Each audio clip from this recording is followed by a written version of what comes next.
always. So I just wanted to comment on that and share that with you. Johan says, I was trying to identify my limiting beliefs yesterday and I was having a hard time. It felt like I had all these positive beliefs, but underlying the positive ones were these self-limiting ones, like hidden ones. For example, I believe that I can love and be loved fully for who I am without having to change myself. But my self-limiting belief is that growing up gay in a macho culture taught me to change myself to belong and to feel loved even when it never felt true or real. How can I weed out the possible fake positive beliefs and not fall into an affirmations trap? Ooh, what a good question. What a really good question. Thank you, Carl. Thank you.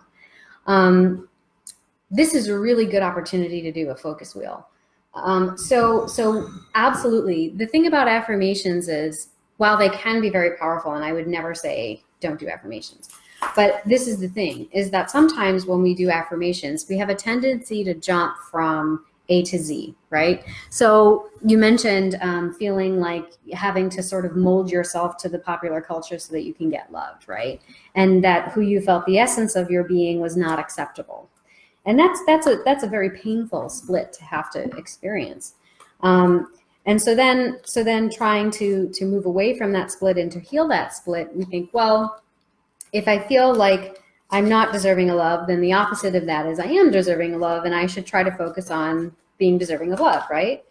But then if we try to jump that bridge too quickly, it starts to feel like a boomerang effect. It's almost like a rubber band, right? You try and jump and we just snap right back, and it almost feels worse, when it comes back on us. So what I recommend is a focus wheel, and this is actually a practice that I've started doing from Jerry and Esther Hicks. I'm not sure if you're familiar with the Abraham Hicks teachings, but it is part of the law of attraction teachings, and people have their own opinions about the law of attraction, but I have found either way that focus wheels work really well, and that they're really a form of CBT, like cognitive behavioral therapy, which I believe is good in tandem with body-based things. You'll find in the realms of therapy and psychotherapy that people tend to be really staunchly in certain camps, like I'm a CBT therapist, I'm a psychoanalyst, I'm a imago therapist, I'm a this, I'm a that. And I really think that ultimately they're all right in a certain way. Like we all just have to figure out which wrench, stops the wheel, right? And to my mind, it's like the integration of all of them is the best thing you could do. So I don't have my board with me, but we're going to use the back of the envelope. So let's say we have a focus wheel, right? So I want to take a look at what you said your example was. So I believe that I can love and be loved fully for who I am without having to change myself. So that's the desire, right? So the essence of it is, do I have to change myself to be loved? Okay. So the desire is I want to be loved for who I am, right? So I'm just going to draw a circle here in the center. I want to be loved for who I am. Okay. So of course that starts with you, but we don't grow up in a cave all by ourselves, do we? And do we really need to go to a cave and live out the rest of our lives by ourselves to learn about self-love? No. We learn about, even as babies, we learn about love by being loved, right? So this is an absolutely valid desire. Don't let anyone ever tell you otherwise. So then what you want to do is you want to expand the circle, and with each expansion, you want to try and find statements that are true for you, but don't necessarily require you jumping from A to Z just yet, okay? So Johan, I would ask you, if in the comments here, if you could let me know what's one thing that you are good at, that in your bones, in your cells, that you're really good at. And it could be something as small as I'm really good at styling my hair, right? Or it could be something like I'm really good at throwing javelins, anything. I'm really good at listening to my friends. I'm really good at, I'm a great traveler, right? Or I'm a good planner, or anything, any little thing that you're good at. Doesn't have to be monumental thing, any little teeny thing.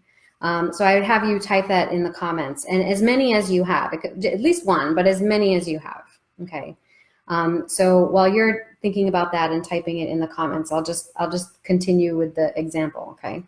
So I want to love and be loved for who I am. So part of that is picking out parts of yourself, so the things that you do know about yourself, right? So part of it is knowing who I am. Okay. And if you've been taught your whole life that who you are is not acceptable, you probably haven't spent a whole lot of time getting to know who you are because it wasn't acceptable, right? So, okay, so let's say, for example, I'm just pulling these things out of the air. So I'm just, let's see, dancing, excellent. Okay, I'm good at that too. I don't remember what I said, but dancing is a good one. Okay, so I'm good at dancing. So now, when you are good at dancing and when you are dancing, do you feel good in that moment? Do you feel good in your body in that moment when you're dancing? I'm gonna assume the answer is yes. Okay, I feel good about myself because when I'm dancing, I know I'm good at it, right? So in that moment, right, you are in alignment. You are actually in alignment with yourself and with your body. And so that's a true statement for you. I am good at dancing and I feel good about myself when I'm dancing. This is not going to look good, but you get what I mean. Okay, so I'm good at dancing and I feel good about myself when I'm dancing. Good at planning. Okay, so then we would add another one. Plan, so put planning. Working with people. Okay. Taking care of my kitty. Ooh. I know that one. And at hair care. I'm tapped into you. All right. Okay, good at hair care. Good at hair care. Hair is one of my vanities too. Look out, I'm getting a balayage in the next couple of months, so you're going to see this whole visage change.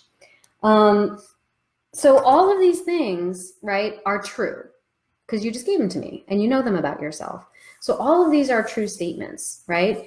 And all of these things are things that can ultimately lead to a place where you feel loved for who you are. Because, you know I'm lovable because I love the fact that I'm good at dancing and I feel good when I dance. I feel good about myself when I'm dancing because I know it's something that I'm good at. I'm in alignment with the essence of my being when I dance.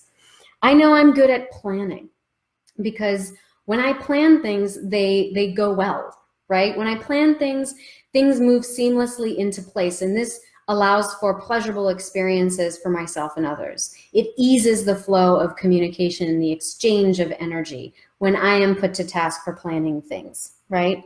I work really well with people, and that's not a talent that everybody has. That's a talent that I have, and I bring value not only to others, but to myself, right? And I feel good when I'm working with people because I know I do it well. I am a great caretaker. I could take good care of my kitty. I know how to take care of my hair, and I have an appreciation for the aesthetics of things, right? What are some of the other ones you said? I think I nailed them. So that's kind of like, so you would just continue adding more and more statements, positive self-statements that are true for you in a way that is very concrete and real, right? And the goal here is not to, is to try to avoid any resistance or contradiction in the, I'm going to use the word vibration, okay? So I want to be loved for who I am. And so we start by noticing who you are, and these are all positive things about who you are, right? And as you start to focus on those positive aspects of yourself and you recite and acknowledge and state that you know and feel in your bones and in your cells that these are good positive things about me, then the love, that's a love vibration, okay? Sometimes we have a lot of hangups around the word love in and of itself, love and acceptance and things like that. But if you can start to focus on the places where you just naturally do that, maybe without needing to assign words to them right away, then we kind of circumvent that immediate limiting belief, but no one else accepts it, right? So just kind of holding that, and if you can hold those statements, so instead of I'm going to just scroll back to what you said. I believe that I can love and be loved for who I am without having to change myself. So we would change that. We would change them into a statement of belief that were true statements. So instead of I believe that I can love and be fully loved for who I am, we make it simpler. We say, I know and believe that I am a good dancer, and I feel great when I dance, and I feel good in my body when I dance, right? That's what happens when you're able to start building those things out. You start using those things that are true for you to build the vibration, and once the vibration is raised up well enough and you start to make the choice to focus on those things, like first thing in the morning, once you start doing that, then as that vibe grows and grows, you start to see more and more things that you can add to it, and then eventually you arrive at the center. And then this will start to feel true for you, that I believe that I am deserving of love and that I can give love in equal measure, right? So, Johan, let me know in the comments there if that makes sense to you and or if that feels good to you. And if you want to come back to listen to the affirmations I just offered or the statements that I just said, of course, this video will be on the feed and be recorded, so you can always come back to it.